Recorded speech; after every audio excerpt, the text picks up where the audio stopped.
भूत प्रेत की कहानी पढ़ने और सुनने में तो बहुत रोमांचक लगती है। जरा सोचिए, ऐसे वास्तव में आपके साथ घटित होने लग जाए तो क्या आपको वो सब भी रोमांचक लगेगा या आप थर थर कांपने लगेंगे? किसी परलौकिक शक्ति या प्रेत आत्माओं का आसपास होने से ही शरीर में एक अजीब सी हलचल पैदा कर देती है। तो ऐसे में जाहिर सी बात है, जब आपका सामना किसी ऐसी ताकत से हो जाए तो आपका रोमांच वहीं दम तोड़ देगा। वैसे तो कहने को बहुत सी ऐसी जगह है जहां माना जाता है आत्माओं का वास है। कोई भी वीराना या लंबे समय से खाली पड़ा कोई भी स्थान, और वह स्थान जहां दुर्घटना के कारण किसी की जान गई है, कहा जाता है उन लोगों की आत्मा को मुक्ति नहीं मिलती और वह आत्मा वहीं वीराने में भटकते रहते हैं। ऐसी कई जगह है जहां मौत का साया बनकर रूहें घूमती हो। उन जगहों पर इंसान अपने डर पर काबू नहीं कर पाता है और एक अजीब सी दुनिया के सामने जिसके बारे में उसे कोई अंदाज़ा नहीं होता है, वो अपने घुटने टेक देता है। दुनिया भर में कई ऐसे पुराने किले हैं जिसका अपना एक अलग ही काला अतीत है और वहाँ आज भी रूहों का वास है। कुछ ऐसे ही एक किले के बारे में मैं आपको बताऊंगा जो कि अपने सीने में एक शानदार बनावट के साथ साथ एक बेहतरीन अतीत भी छुपाया हुआ है। आज आपको अपने ही देश यानी भारत का एक ऐसे डरावने किले के बारे में बताऊंगा जहाँ सूरज डूबते ही रूहों का कब्जा हो जाता है और शुरू हो जाता है मौत का तांडव। राजस्थान का दिल यानी जयपुर में स्थित इस किले को भानगढ़ के किले के नाम से भी जाना जाता है। तो चलिए, वीडियो शुरू करने से पहले मैं गुलशन आनंद सिंह स्वागत करता हूं आपका इस यूट्यूब चैनल समाचार जंक्शन पे। अगर आप इस यूट्यूब चैनल पे नए हैं तो कृपया इस चैनल को सब्सक्राइब जरूर करें।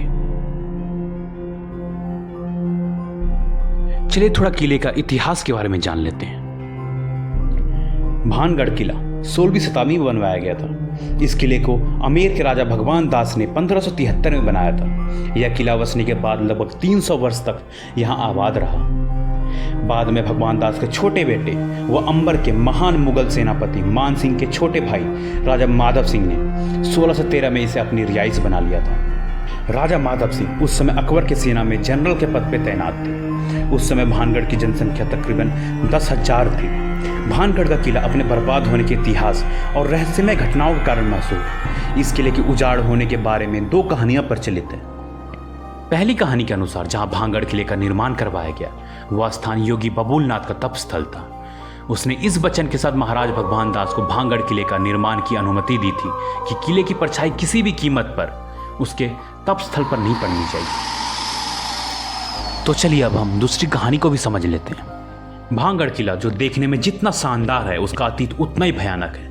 आपको बता दें कि भानगढ़ किले के बारे में एक प्रसिद्ध कहानी के अनुसार भानगढ़ की राजकुमारी रत्नावती, जो कि नाम के ही अनुरूप बेहद खूबसूरत थी, उस समय उसके रूप के चर्चे पूरे राज्य में थी और साथ ही साथ देश के कोने कोने के राजकुमार उनसे विवाह करने के लिए इच्छुक थे। उस समय उनकी उम्र महज 18 वर्ष थी। उस समय कई राज्यों से उनके लिए विवाह के प्रस्ताव आ रहे थे। उसी दौरान वह एक बार किले से अपनी सखियों के साथ बाजार के लिए निकली थी। राजकुमारी रत्नावती एक इत्र की दुकान में पहुंची और वह इत्र को हाथ में लेकर उसकी खुशबू ले रही थी। उसी समय दुकान से कुछ ही दूर एक सिंधिया नाम का व्यक्ति खड़ा होकर उन्हें बहुत ही गौर से देख रहा था। सिंधिया उसी राज्य में रहता था और वह काले जादू का महारथी था।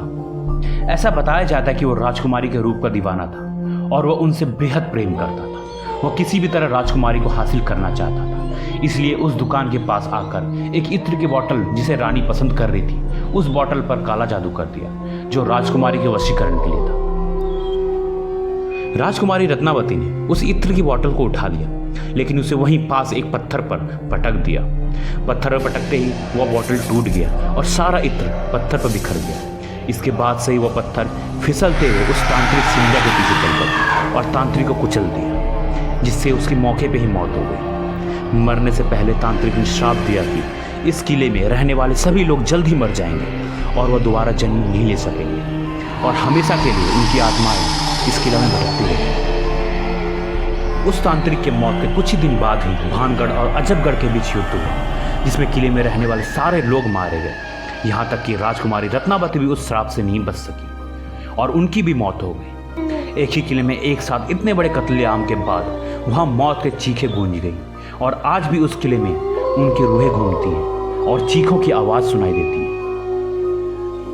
फिलहाल इस किले की देखरेख भारत सरकार द्वारा की जा रही है। किले की चारों तरफ आर्कियोलॉजिकल सर्वे ऑफ इंडिया की टीम मौजूद है। एएसआई ने सख्त हिदायत दे रखा है कि सूर्य अस्त के बाद इस इलाके में किसी भी व्यक्ति को जाने की मनाही है।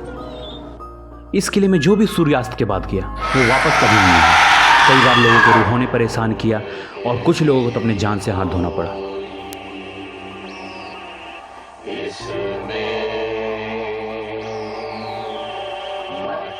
तो चलिए इस वीडियो को हम ये खत्म करते हैं और कमेंट करके ज़रूर बताएं कि आपको वीडियो कैसी लगी। आशा करता हूँ आपको ये वीडियो पसंद आई होगी। ऐसे ही देश दुनिया की रोचक जानकारी पाने के लिए इस चैनल को सब्सक्राइब ज़रूर करें। धन्यवाद। जय हिंद, जय भारत।